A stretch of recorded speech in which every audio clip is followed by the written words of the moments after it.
نحمده ونصلي على رسوله الكريم أما بعد فأعوذ بالله من الشيطان الرجيم بسم الله الرحمن الرحيم إن الدين عند الله الإسلام صدق الله العظيم کشتی نہ رہی ساحل نہ رہا ساحل کی تمنا بھی نہ رہی اے پوچھنے والے ذرا غور تو کل انجام ہمارا کیا ہوگا. میری پیاری بہنوں، اللہ کے نزدیک زندگی گزارنے کا طریقہ صرف ایک ہے اور وہ یہ ہے کہ خدا تعالیٰ کے بنے ہوئے نظام کو قبول کیا جائے، اس کی اطاعت و فرما برداری کی جائے، انسان اپنے آپ اپنے مالک کے سپرد کر دے، انسان خدا تعالیٰ کے امر نواہی میں کوئی مداخلت نہ کرے. اللہ کی وحدانیت اور حقانیت کا مطلب یہ ہے کہ کسی طرح کی کوئی مشارکت باقی نہ رہے، جیسا کہ اللہ تعالیٰ نے قرآن کریم کے اندر فرمایا ہے قل ان صلاتي ونسكي ومحياي ومماتي لله رب العالمین. اے پیغمبر آپ کہہ دیجئے میری نماز، میری قربانی، میرا جینا، میرا مرنا سب کچھ اللہ رب العالمین کے لیے ہے جو سارے جہانوں کا پروردگار ہے، کوئی بھی اس کا شریک نہیں، اور میں اللہ کو اس بات کو ماننے والا ہوں، اس کی فرما برداری کرنے والا ہوں، اس کی اطاعت میں پہل کرنے والا ہوں. خدا کی وحدانیت کو، اس کی ہدایت کو، اس کی صفات کو، اس کی کتابوں کو، اس کے اسماء کو، اس کے افعال کو، اس کے تصرفات کو، اس کے کرشموں کو، اس کے معجزات کو، اس کی تعلیمات کو، اس کے پیغمبروں کو، اس کے نبیوں کو، اس کے قانونوں کو، اس کی شریعت کو، اس کے برپا کیے ہوئے نظام کو تسلیم کرنے والی ہوں، اور جو بھی اس کا نمائندہ رہا ہو اپنے اپنے وقت اس دور کے لوگوں کو ماننے والا ہوں.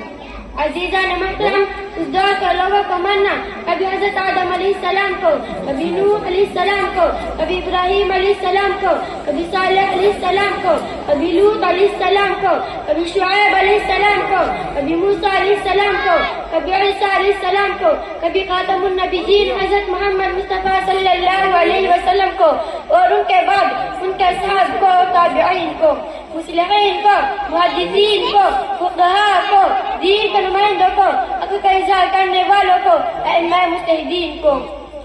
تسلیم کرنا اور ان کے نقش قدم کو اختیار کرنا اور اس کو چلتے ہوئے آگے بڑھنا یہ مطالبہ ہے جس زمین کے انسان سے ہے. عزیزان گرامی، چاہے وہ مسلم قوم ہے غیر مسلم، چاہے وہ شہر میں رہنے والا ہو، دیہات میں رہنے والا ہو، چاہے امیر ہے غریب یا کسی بھی خطے کا رہنے والا ہو، خدا کے قانون سرکار دو جہاں امام الانبیاء صلی اللہ علیہ وسلم کا فرمان امت کا ایک وقت کے لیے ہے، کیونکہ آپ کے بعد میں کوئی نیا دین آئے گا. یہ شریعت آپ کی شریعت ہے، یہ دین آپ کی دین ہے، یہ کتاب آپ کی کتاب ہے. نبی صلی اللہ علیہ وسلم سے کہا گیا قل یا ایھا الناس انما انا لکم نذیر مبین. اے پیغمبر آپ کہہ دیجئے اے لوگوں میں تمہیں کھلا ہوا ڈرانے والا ہوں. اے دنیا کے مختلف مذاہب کو ماننے والوں، تاروں کو ماننے والوں، پتھروں کو ماننے والوں، چاند کو ماننے والوں، سورج کو ماننے والوں، اوبر کو ماننے والوں، ارے مجھے کہنے دیجئے اور بتوں کو پوجنے والوں، درختوں کو پوجنے والوں اور سائنس کے ماننے والوں، اس حقیقت کو سن لو کہ آگے نبی صلی اللہ علیہ وسلم کی آمد کے بعد، آگے کتاب کے نزول کے بعد، آگے قانون کے زمین پر اتر جانے کے بعد اب اگر کسی کی بات مانی جائے گی تو سرکار مدینہ، کونین کے نگینہ، یتیم آمینہ، آقا نامدار، مدینہ کے تاجدار، کونین کے سرور ساقی کوثر، شافی محشر، محبوب رب اکبر، احمد مصطفیٰ محمد مصطفیٰ صلی اللہ علیہ وسلم کی بات مانی جائے گی، کیونکہ وہ آخری نبی ہیں، وہ عالمی نبی ہیں، وہ عالمگیر نبی ہیں، رہتی دنیا تک کے نبی ہیں، وہ تمام انسانوں کے نبی ہیں، وہ تمام جہانوں کے نبی ہیں، رحمت للعالمین ہیں. عزیزان گرامی، جیسا کہ اللہ تعالیٰ قرآن کریم میں اپنے پیارے حبیب کو مخاطب کر کے فرماتا ہے اے پیغمبر آپ کہہ دیجئے اے لوگوں میں تمام لوگوں کو کھلا ہوا ڈرانے والا ہوں،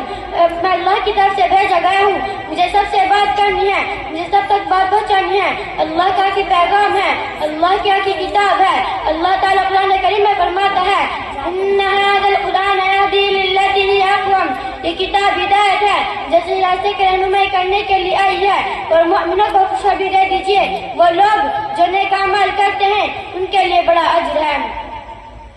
معزز سامعین کرام، یہ وہ کتاب ہے جیسے ہی عقیدہ کو بتلاتی ہے، جیسے ہی عبادت کو بتلاتی ہے، جیسے ہی معاشرت کو بتلاتی ہے، جیسے ہی سیاست کو بتلاتی ہے، جیسے ہی معاملات کو بتلاتی ہے، جیسے ہی تعلقات کو بتلاتی ہے، جیسے ہی تربیت کو بتلاتی ہے، جیسے ہی تمدن کو بتلاتی ہے، جیسے ہی زندگی گزارنے کا طریقہ بتلاتی ہے. جیسا کہ اللہ تعالیٰ قرآن کریم کے اندر فرماتا ہے ذالک الکتاب لا ریب فیہ، یہ کتاب ہے جس میں شک و شبہ کی گنجائش نہیں، یہ سراپا ہدایت ہے. یہ تمام لوگوں کے لیے ہدایت چاہتے ہیں جو چاہتے ہیں تباہی سے بچ جائیں، زوال سے بچ جائیں، خدا کی پکڑ سے بچ جائیں، جنہیں فکر ہے سعادت دنیا و اخروی کی. قرآن یہ کہتا ہے کہ مثال انسانیت کے لیے عطا کیا گیا ہوں، لہذا انسان کو چاہیے اس کتاب کو اپنے سامنے رکھ کر اس دعوت کو قبول کریں. میری پیاری بہنوں، آج معاشرے کا اندر جو دور پیدا ہو رہا ہے اس کی واحد وجہ یہی ہے کہ آج ہمارے پاس غیبت کرنے کے لیے وقت ہے، آج ہمارے پاس فلم دیکھنے کے لیے وقت ہے، آج ہمارے پاس جھوٹ بولنے کے لیے وقت ہے، آج ہمارے پاس دھوکہ دینے کے لیے وقت ہے، آج ہمارے پاس لہو لعب کے لیے وقت ہے. ہمیں اللہ کے کلام کی پڑھنے کی فرصت نہیں، ہمیں اللہ کے حکم پر چلنے کی فرصت نہیں. وجہ یہی ہے کہ ٹیلی ویژن اور جیسی ملک اشیاء کے استعمال کی وجہ سے ہمارے گھر بربادی کے لیے بڑھ رہے ہیں. رسول پاک صلی اللہ علیہ وسلم کی تعلیمات کو پسے پشت ڈال دیا اور رسوائیوں کے دانے پر بھی چلے جا رہے ہیں اور جرائم کے شکار ہوتے جا رہے ہیں. افسوس افسوس ہمیں غیرت نہیں آتی، ملک اسباب اختیار کر کے اپنے لیے اور اپنے گھر والوں کے لیے پریشانی کا سبب بن رہے ہیں. اسی لیے ہمارے لیے لازم ہے کہ معاشرے سے گندی اشیاء کو نکال کر پھینک دیں تاکہ ہمارے گھر برائیوں سے محفوظ ہو جائیں اور آنے والے تمام مصائب سے ہم سب کی حفاظت ہو جائے. اللہ تعالی ہم سب کو صحیح سمجھ عطا فرمائے. آمین. وآخر دعوانا الحمد للہ رب العالمین.